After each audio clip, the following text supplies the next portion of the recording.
Hello, entrepreneur. As often as we talk about and we get frustrated about the way things are done, especially for minority business owners, one of the things that I have noticed that a lot of people are not able to take full advantage of some of the things that the SBA is offering. Whenever they talk about money, whenever they talk about the payroll protection plan, whenever they talk about the disaster relief fund, one of the things they look at is they look at records.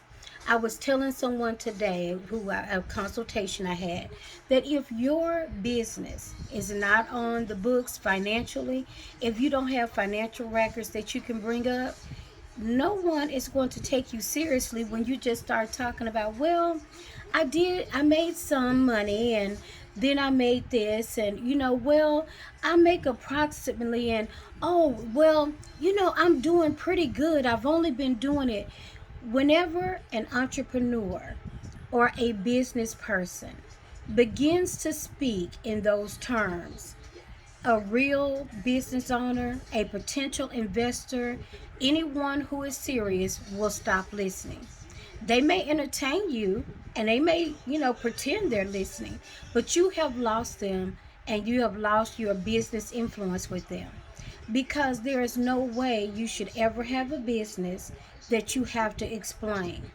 When you go to the SBA meetings, they teach you you need to have a 30-second elevator pitch.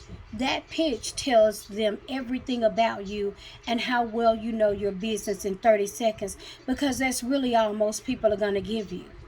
30 seconds. So you got to sell me on your business in 30 seconds. Financially, when a person begins to ask you about your business, if you do not have the information and you cannot provide them and you don't say, hey, you know what? I can shoot you some numbers because nobody expects you to remember numbers, okay? Let me just be honest. You may be able to say, well, I made about 500,000 or I made 50,000 last year. You have a solid number. But if they want to see and they want to invest, you must have financials to submit. And the next thing that should come out of your mouth and roll off your tongue is, you know what? I will have my accountant, my bookkeeper, my consultant to send you over the numbers. Now, let me tell you what that does. Number one, that lets them know that you're managing your money.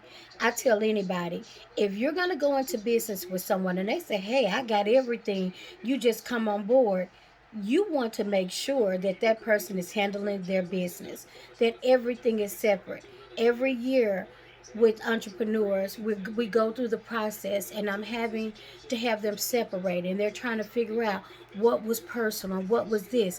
And after a year, you don't remember what happened last January. Look at life, look at things that are happening. That's why documentation is everything. And if your business is not documented, you don't have one. You have a dream, you have a hobby, you have a gig, you have a hustle, you have a desire, you have a lot of things, but you don't have a business. Don't keep doing this the same way, expecting different results. You've got to take it serious and you have got to add somebody to your team. You must have a bookkeeper.